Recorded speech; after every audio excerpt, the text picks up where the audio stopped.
ആകാശവാണി. നമസ്കാരം. പ്രാദേശിക വാർത്തകൾ വായിക്കുന്നത് സോഫിയ ഡാനിയൽ.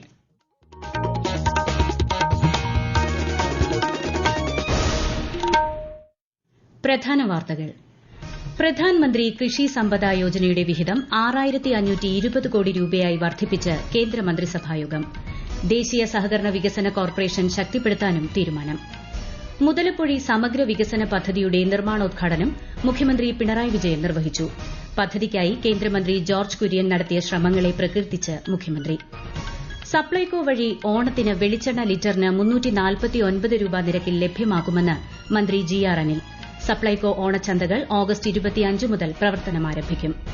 സംസ്ഥാനത്ത് 52 ദിവസം നീണ്ട ട്രോളിംഗ് നിരോധനം ഇന്ന് അർദ്ധരാത്രി അവസാനിക്കും. പ്രതീക്ഷയോടെ മത്സ്യത്തൊഴിലാളികൾ. പ്രശസ്ത നാടക നടനും ടെലിവിഷൻ അഭിനേതാവുമായ KPAC രാജേന്ദ്രൻ അന്തരിച്ചു. വാർത്തകൾ വിശദമായി. പ്രധാൻമന്ത്രി കൃഷി സമ്പദ യോജനയുടെ പദ്ധതി വിഹിതം 6520 കോടി രൂപയായി വർദ്ധിപ്പിച്ച് കേന്ദ്രമന്ത്രിസഭായോഗം. 1920 കോടി രൂപയുടെ അധിക വിഹിതത്തിനാണ് ഇന്ന് ചേർന്ന മന്ത്രിസഭായോഗം അനുമതി നൽകിയത്. ഭക്ഷ്യ സംസ്കരണ സംവിധാനങ്ങൾ, ഭക്ഷ്യപരിശോധന ലാബുകൾ എന്നിവ പദ്ധതിയിലൂടെ സജ്ജമാക്കുമെന്നും തീരുമാനങ്ങൾ വിശദീകരിച്ചുകൊണ്ട് കേന്ദ്രമന്ത്രി അശ്വിനി വൈഷ്ണവ് പറഞ്ഞു. आज के इस कैबिनेट के फैसले में प्रधानमंत्री कृषि संपदा योजना का आउटले बढ़ा के 6,520 करोड़ किया गया और नए इरिडिएशन यूनिट्स और food testing labs 50 irradiation units and 100 food testing labs के लिए 1,000 करोड़ रुपीस का अलग से प्रावधान किया गया. ദേശീയ സഹകരണ വികസന കോർപ്പറേഷൻ ശക്തിപ്പെടുത്തുന്നതിനായി 2000 കോടിയുടെ ധനസഹായത്തിനും മന്ത്രിസഭ അനുമതി നൽകി. ഇതിലൂടെ പൊതുവിപണിയിൽ നിന്നും 20,000 കോടി രൂപ വരെ 4 വർഷം കൊണ്ട് NCDCക്ക് സമാഹരിക്കാൻ സാധിക്കും. ഇന്ത്യൻ ഉൽപ്പന്നങ്ങൾക്ക് അമേരിക്ക ഏർപ്പെടുത്തിയ 25% തീരുവയുടെ പ്രത്യാഘാതങ്ങൾ പരിശോധിച്ച് വരികയാണെന്ന് കേന്ദ്ര വാണിജ്യ മന്ത്രി പീയൂഷ് ഗോയൽ. ദേശീയ താൽപര്യങ്ങൾ സംരക്ഷിക്കുന്ന തരം നടപടികളായിരിക്കും സർക്കാർ സ്വീകരിക്കുകയെന്നും പാർലമെന്റിൽ നടത്തിയ പ്രസ്താവനയിൽ മന്ത്രി വ്യക്തമാക്കി. കർഷകരുമായും സംരംഭകരുമായും MSMEകൾ, വ്യവസായ സ്ഥാപനങ്ങൾ എന്നിവയുമായും സർക്കാർ ഇത് സംബന്ധിച്ച് കൂടിയാലോചന നടത്തും. അമേരിക്കയുമായി ഉഭയകക്ഷി വ്യാപാര കരാറിൽ ഏർപ്പെടുന്നതിനുള്ള ചർച്ചകൾ കഴിഞ്ഞ കുറച്ച് മാസങ്ങളായി ഇരു രാജ്യങ്ങൾക്കുമിടയിൽ തുടരുകയാണെന്നും മന്ത്രി പറഞ്ഞു. അതേസമയം ബീഹാർ തീവ്ര വോട്ടർ പട്ടിക പരിഷ്കരണം ഉൾപ്പെടെയുള്ള വിഷയങ്ങളിൽ പാർലമെന്റിൽ ഇന്നും പ്രതിപക്ഷം പ്രതിഷേധമുയർത്തി. ഒന്നിലേറെ തവണ നിർത്തിവച്ച ഇരുസഭകളും ഒടുവിൽ ഇന്നത്തേക്ക് പിരിയുകയായിരുന്നു. തിരുവനന്തപുരം മുതലപ്പൊഴി മത്സ്യബന്ധന തുറമുഖത്തെ സമഗ്ര വികസന പദ്ധതിയുടെ നിർമ്മാണോദ്ഘാടനം മുഖ്യമന്ത്രി പിണറായി വിജയൻ ഓൺലൈനായി നിർവഹിച്ചു. ഫെഡറലിസത്തിന്റെ ഉത്തമ മാതൃകയാണ് ഈ പദ്ധതിയെന്ന് മുഖ്യമന്ത്രി പറഞ്ഞു. മുതലപ്പൊഴി പദ്ധതിക്കായി കേന്ദ്രമന്ത്രി ജോർജ് കുര്യൻ നടത്തിയ ശ്രമങ്ങളെ മുഖ്യമന്ത്രി പ്രകീർത്തിച്ചു. അപകടങ്ങൾ ഉണ്ടാകാതിരിക്കാനുള്ള എല്ലാ പഠനവും നടത്തിയാണ് ഫിഷറീസ് ഹാർബർ നിർമ്മിക്കുന്നതെന്ന് ചടങ്ങിൽ മുഖ്യാതിഥിയായിരുന്ന കേന്ദ്ര ഫിഷറീസ് സഹമന്ത്രി ജോർജ് കുര്യൻ പറഞ്ഞു. കേന്ദ്ര സംസ്ഥാന സർക്കാരുകൾ 177 കോടി രൂപ ചെലവഴിച്ചാണ് മുതലപ്പൊഴി മത്സ്യബന്ധന തുറമുഖം ഗ്രീൻ ആന്റ് ബ്ലൂ പോർട്ട് നിലവാരത്തിലേക്ക് ഉയർത്തുന്നത്.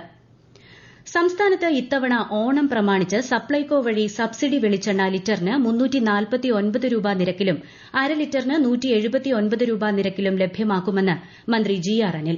ഓഗസ്റ്റ് 25 മുതൽ സെപ്റ്റംബർ 4 വരെ സപ്ലൈകോ ഓണച്ചന്തകൾ പ്രവർത്തിക്കുമെന്നും അദ്ദേഹം തിരുവനന്തപുരത്ത് വാർത്താസമ്മേളനത്തിൽ പറഞ്ഞു. 6 ലക്ഷത്തോളം വരുന്ന AAY റേഷൻ കാർഡ് ഉടമകൾക്ക് ഓണക്കിറ്റുകൾ വിതരണം ചെയ്യുമെന്നും മന്ത്രി അറിയിച്ചു. സെപ്റ്റംബർ 4 വരെയുള്ള 10 ദിവസക്കാലം ജില്ലാ കേന്ദ്രങ്ങളിലും നിയോജകമണ്ഡലം ആസ്ഥാനത്തും സപ്ലൈകോയുടെ മുൻകൈയിൽ ഓണച്ചന്തകൾ ആരംഭിക്കും. AAY കാർഡുകാരായിട്ടുള്ള 6 ലക്ഷം കുടുംബങ്ങൾക്ക് ഓണക്കിറ്റ് ഗവൺമെന്റിന്റെ ഓണസമ്മാനമായി നൽകും. സപ്ലൈകോ കടകളിലൂടെ 20 കിലോ പച്ചരിയോ പുഴുക്കലരിയോ 25 രൂപ നിരക്കിൽ ഓണത്തിന് ലഭ്യമാക്കും. സബ്സിഡി വെളിച്ചെണ്ണ 1 ലിറ്ററിന് 349 രൂപ നിരക്കിലും അര ലിറ്ററിന് 179 രൂപ നിരക്കിലും ലഭ്യമാക്കും. ഓണത്തോടനുബന്ധിച്ച് കുടുംബശ്രീ എല്ലാ പഞ്ചായത്തുകളിലും ഓണ വിപണന കേന്ദ്രങ്ങൾ സംഘടിപ്പിക്കുമെന്ന് മന്ത്രി MB രാജേഷ്. കുടുംബശ്രീ മിഷൻ മാധ്യമപ്രവർത്തകർക്കായി സംഘടിപ്പിച്ച ശില്പശാല തിരുവനന്തപുരത്ത് ഉദ്ഘാടനം ചെയ്യുകയായിരുന്നു അദ്ദേഹം. 9 ഇനങ്ങളടങ്ങിയ സമ്മാന പൊതികളും ഓണക്കിറ്റുകളും 799 രൂപ നിരക്കിൽ കുടുംബശ്രീ ലഭ്യമാക്കുമെന്നും അദ്ദേഹം അറിയിച്ചു. സംസ്ഥാനത്ത് 52 ദിവസം നീണ്ട ട്രോളിംഗ് നിരോധനം ഇന്ന് അർദ്ധരാത്രി അവസാനിക്കും. ബോട്ടുകളുടെ അറ്റകുറ്റപ്പണികൾ ഉൾപ്പെടെ പൂർത്തിയാക്കി കടലിൽ പോകാനുള്ള തയ്യാറെടുപ്പിലാണ് മത്സ്യത്തൊഴിലാളികൾ. ബോട്ടുകളിൽ ഇന്ധനം നിറച്ച് ഐസും മത്സ്യബന്ധന ഉപകരണങ്ങളും ആഹാര സാധനങ്ങളും കയറ്റി തുടങ്ങി. കൊല്ലം തേവലക്കരയിലെ 8ാം ക്ലാസ് വിദ്യാർത്ഥി മിഥുൻ സ്കൂൾ പരിസരത്ത് ഷോക്കേറ്റ് മരിച്ച സംഭവത്തിൽ കെഎസ്ഇബി തേവലക്കര സെക്ഷനിലെ ഓവർസിയറായ ബിജു എസിനെ സസ്പെൻഡ് ചെയ്തു. കെഎസ്ഇബി ഓവർസിയർമാരെ പ്രതിപട്ടികയിൽ ഉൾപ്പെടുത്തി പോലീസ് കേസെടുത്തതിന് പിന്നാലെയാണ് വകുപ്പ് തല നടപടി. സംഭവത്തിൽ കെഎസ്ഇബി അന്വേഷണം തുടരുമെന്നും അനാസ്ഥയിൽ ഉത്തരവാദികളായ എല്ലാവർക്കുമെതിരെ നടപടിയുണ്ടാകുമെന്നും മിഥുന്റെ വീട് സന്ദർശിച്ച ശേഷം വൈദ്യുതി മന്ത്രി കെ കൃഷ്ണൻകുട്ടി പറഞ്ഞു. കെഎസ്ഇബിയുടെ ധനസഹായം 5 ലക്ഷം രൂപയുടെ ചെക്ക് മന്ത്രി കുടുംബത്തിന് കൈമാറി. ഈ വാർത്തകൾ ആകാശവാണിയിൽ നിന്ന്. ആകാശവാണി വാർത്തകളും വാർത്താധിഷ്ഠിത പരിപാടികളും all India radio news Thiruvananthapuram YouTube ചാനലിലും all India radio news Thiruvananthapuram Facebook പേജിലും AR News_ തിരുവനന്തപുരം ഇൻസ്റ്റഗ്രാം അക്കൌണ്ടിലും AR News_TVM X ഹാൻഡിലും ലഭ്യമാണ്. സംസ്ഥാനത്തെ മാലിന്യ നിർമ്മാർജ്ജനത്തിന് കൂടുതൽ പദ്ധതികൾ ആവിഷ്കരിക്കുമെന്ന് മന്ത്രി M B Rajesh. E waste ശേഖരണം സെപ്റ്റംബർ മുതൽ എല്ലാ ഗ്രാമപഞ്ചായത്തുകളിലും നടപ്പിലാക്കാനാണ് ഉദ്ദേശിക്കുന്നതെന്ന് അദ്ദേഹം തിരുവനന്തപുരത്ത് വാർത്താസമ്മേളനത്തിൽ അറിയിച്ചു. ബിവറേജസ് കോർപ്പറേഷൻ ഔട്ട്ലെറ്റുകൾ വഴി മദ്യം വിൽക്കുന്ന പ്ലാസ്റ്റിക്, ഗ്ലാസ് കുപ്പികൾക്ക് ഡെപ്പോസിറ്റ് തുക ചുമത്തിയ ശേഷം കുപ്പികൾ തിരികെ നൽകുമ്പോൾ തുക മടക്കി നൽകുന്ന പുതിയ സംവിധാനം ആവിഷ്കരിക്കും. ക്ലീൻ കേരള കമ്പനിയുമായി ചേർന്ന് സെപ്റ്റംബറിൽ തിരുവനന്തപുരത്തും കണ്ണൂരും പദ്ധതി പരീക്ഷണാടിസ്ഥാനത്തിൽ നടപ്പാക്കുമെന്നും മന്ത്രി അറിയിച്ചു.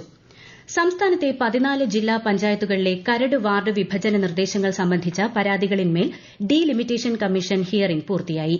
പരാതി സമർപ്പിച്ചിട്ടുള്ളവരിൽ ഹാജരായ മുഴുവൻ പേരെയും കമ്മീഷൻ നേരിട്ട് കേട്ടു. ഇതോടെ വാർഡ് വിഭജനത്തിന്റെ പ്രക്രിയകൾ അന്തിമഘട്ടത്തിലേക്ക് കടന്നിരിക്കുകയാണ്. കേരള ഫിലിം പോളിസി കോൺക്ലേവിന് മറ്റന്നാൾ തിരുവനന്തപുരത്ത് തുടക്കമാകും. സംസ്ഥാനത്ത് പുതിയ സിനിമാ നയം രൂപീകരിക്കാൻ ലക്ഷ്യമിട്ടുള്ള 2 ദിവസത്തെ കോൺക്ലേവ് മുഖ്യമന്ത്രി പിണറായി വിജയൻ ഉദ്ഘാടനം ചെയ്യും. കൂടുതൽ വിവരങ്ങളുമായി ആകാശവാണി തിരുവനന്തപുരം ജില്ലാ പ്രതിനിധി രജു കൊല്ലിക്കോട്.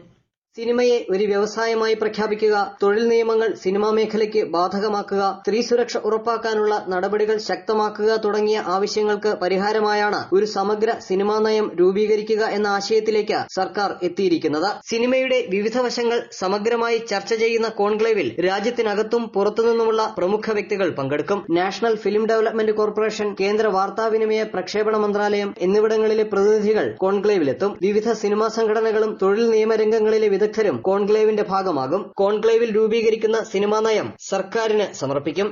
ഛത്തീസ്ഗഡിൽ അറസ്റ്റിലായ മലയാളി കന്യാസ്ത്രീകളുടെ മോചനം സംബന്ധിച്ച് കേരളത്തിൽ നിന്നുള്ള എംപിമാർ കേന്ദ്ര ആഭ്യന്തരമന്ത്രി അമിത്ഷായുമായി ഇന്ന് ന്യൂഡൽഹിയിൽ കൂടിക്കാഴ്ച നടത്തി. കന്യാസ്ത്രീകളുടെ മോചനത്തിന് ആവശ്യമായ എല്ലാ സഹായവും നൽകുമെന്ന് കേന്ദ്രമന്ത്രി ഉറപ്പ് നൽകിയതായി NK പ്രേമചന്ദ്രൻ MP മാധ്യമങ്ങളോട് പറഞ്ഞു. അതേസമയം കന്യാസ്ത്രീകളെ അടിയന്തരമായി മോചിപ്പിക്കണമെന്നാവശ്യപ്പെട്ട് നാളെ സംസ്ഥാന വ്യാപകമായി പ്രതിഷേധ പ്രകടനം സംഘടിപ്പിക്കുമെന്ന് കോൺഗ്രസ് സംസ്ഥാന നേതൃത്വവും വ്യക്തമാക്കി.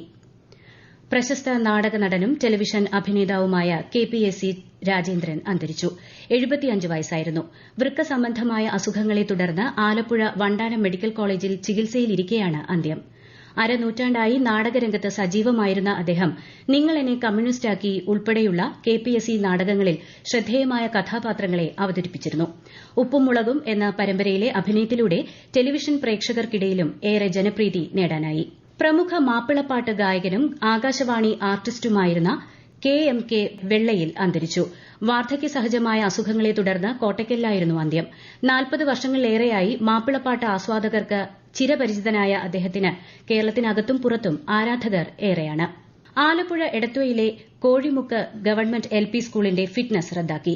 പരിശോധിക്കാതെയാണ് ഫിറ്റ്നസ് സർട്ടിഫിക്കറ്റ് നൽകിയതെന്ന് ചൂണ്ടിക്കാട്ടിയുള്ള ചില രക്ഷിതാക്കളുടെ പ്രതിഷേധത്തെ തുടർന്നാണ് എടത്വ ഗ്രാമപഞ്ചായത്ത് അധികൃതർ സ്ഥലത്തെത്തി ഫിറ്റ്നസ് റദ്ദാക്കിയത്. അരനൂറ്റാണ്ട് പഴക്കമുള്ള ഓടുമേഞ്ഞ കെട്ടിടത്തിന്റെ സീലിംഗ് അടർന്നും ഓടുകൾ പൊട്ടിയകന്ന നിലയിലുമായിരുന്നു. പ്രധാന വാർത്തകൾ വീണ്ടും. പ്രധാൻമന്ത്രി കൃഷി സമ്പദ യോജനയുടെ വിഹിതം 6520 കോടി രൂപയായി വർദ്ധിപ്പിച്ച് കേന്ദ്ര മന്ത്രിസഭായോഗം. ദേശീയ സഹകരണ വികസന കോർപ്പറേഷൻ ശക്തിപ്പെടുത്താനും തീരുമാനം. മുതലപ്പൊഴി സമഗ്ര വികസന പദ്ധതിയുടെ നിർമ്മാണോദ്ഘാടനം മുഖ്യമന്ത്രി പിണറായി വിജയൻ നിർവഹിച്ചു. പദ്ധതിക്കായി കേന്ദ്രമന്ത്രി ജോർജ് കുര്യൻ നടത്തിയ ശ്രമങ്ങളെ പ്രകീർത്തിച്ച് മുഖ്യമന്ത്രി. സപ്ലൈകോ വഴി ഓണത്തിന് വെളിച്ചെണ്ണ ലിറ്ററിന് 349 രൂപ നിരക്കിൽ ലഭ്യമാക്കുമെന്ന് മന്ത്രി GR അനിൽ. സപ്ലൈകോ ഓണച്ചന്തകൾ ഓഗസ്റ്റ് 25 മുതൽ പ്രവർത്തനമാരംഭിക്കും. സംസ്ഥാനത്ത് 52 ദിവസം നീണ്ട ട്രോളിംഗ് നിരോധനം ഇന്ന് അർദ്ധരാത്രി അവസാനിക്കും. പ്രതീക്ഷയോടെ മത്സ്യത്തൊഴിലാളികൾ. പ്രശസ്ത നാടക നടനും ടെലിവിഷൻ അഭിനേതാവുമായ KPSC രാജേന്ദ്രൻ അന്തരിച്ചു. പ്രാദേശിക വാർത്തകൾ കഴിഞ്ഞു. അടുത്ത വാർത്താ പ്രക്ഷേപണം രാത്രി 7:25-ന്.